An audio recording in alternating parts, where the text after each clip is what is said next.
Hi, Sarah? Hello? Hi. Hi. This is Kelly Donovan. I'm returning a message that you left for me. Yes, that's right. How are you? I'm good, thanks. How are you? Good. I'm just calling to gather a bit more information about your email. Now's a good time? It is, yeah.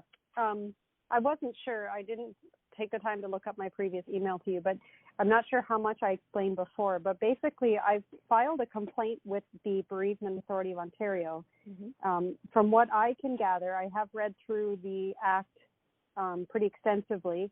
From what I can gather, the owner and operator of the cemetery where my mom's buried, my grandpa's buried, and I own a plot, they are in violation of the Act under like at least 4 or 5 different sections.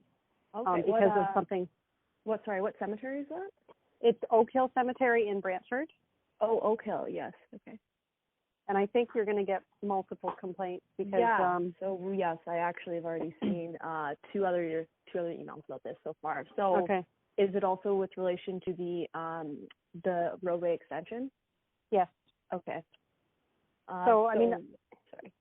Go ahead. Well, really, my issue comes down to the fact that had the city of Brantford, I bought my plot in 2005. I believe my mom bought hers in 2001 when my grandpa passed away because she's right behind him.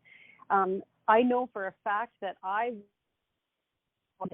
the literature they gave all, it's very misleading. The literature talks about how peaceful the area is and, how there's nature. You've got the pond, you've got the Grand River. Like it sold itself to us on the fact that it is so peaceful and that it is so close to nature out there. There's always deer and things like that coming right through the cemetery. Mm-hmm. So, the city recently disclosed that this has been the plan since 1981. So if they knew all along, then they definitely misled us and provided all these, in my opinion, false statements in the brochure. And they gave me a site map that shows the whole cemetery. But, nowhere on the site map did they show future development, an area that down the road would become a highway. Like they never disclosed any of that to us. Mm-hmm. Because I know for a fact that my mom and grandfather wouldn't have chosen the spot if they knew that. Mm-hmm. If they had been honest with us up front, we all would have chosen, because we don't really, my family is kind of scattered all over, but this was kind of the first cemetery that my family chose to be centralized. So far it was like my grandfather, my mom, my aunt and uncle, and myself. Mm-hmm. I don't know how many of my cousins have purchased plots, but it puts all of that in jeopardy now because, right. My mom's final wishes were to be close to her dad, her dad, my grandfather, and his final wishes were to be someplace peaceful and calm and quiet. And now it's like all of that is, and I guess that's what really bothers me is that if they knew all along that this was going to be a future plan, mm-hmm. then their failure to disclose it to us is, it's almost like false pretenses. We entered into a contract with them thinking it was going to be something it's not. Mm-hmm. So I was just very blown away that the Bereavement Authority just said it's not under our mandate, and that was it. And they actually told me to stop talking. Like they said, you can no longer write us on this issue. And I got a letter right from somebody in the legal department. Like it got to the point where like I've just stopped communicating with them altogether. But it definitely is within their mandate as far as I'm concerned. Okay. Sorry, I'm just taking detailed notes here. I can send you a copy of my complaint as well. Like I was very detailed, and I cited the sections in the Act that, it's very clear that they can't provide misleading or false statements to consumers. And, I was very clear that if they're saying publicly now that this has always been the plan, and they apparently disclosed it to the Bereavement Authority of Ontario when they applied for their license. So, if they're being honest with the authority, how is not being honest with consumers? So did the BAO tell you that the cemetery disclosed the plan to the BAO? They said something along the lines of they've reviewed the initial application for license and that the development was disclosed in that original submission. Okay.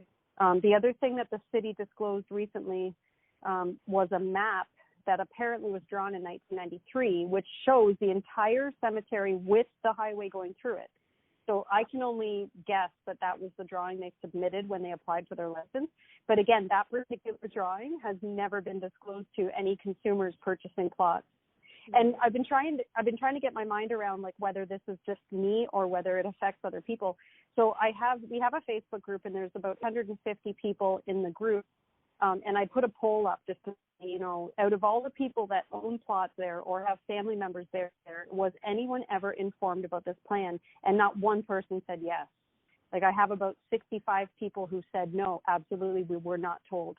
And all these people they've already buried members of their family. And one man buried his wife just a year ago, and there's a woman that buried her husband about 7 months ago, and they weren't even told. So the city's, fast tracking their plan now, and even as recently as 7 months aren't telling people about this. Right. So I have a feeling this is very upsetting. I have a feeling that everyone there is going to want to move their family members' remains. Like, the city keeps talking about, we're going to put a sound wall up, we're going to do all this. Like, in our opinion, it's not the same. It's not what they told us on.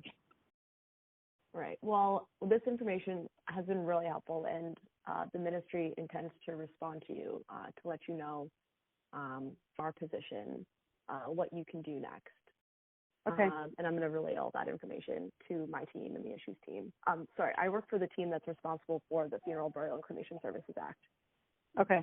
So so you know the act very well then. Yes, yes I do, and we're also responsible for oversight of the BAO. So we are the team that you want to be speaking to.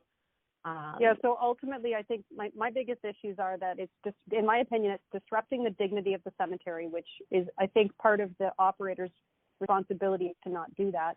And then it's the false and misleading statements, like the statements that got us in the door, got us to sign the dotted line, give them our money. It was all based on this false idea of this calm, peaceful nature setting, and there was no disclosure of the highway. So those are really the basic issues. And you also have concerns with how your complaint was handled by the BAO, right? Yeah, absolutely.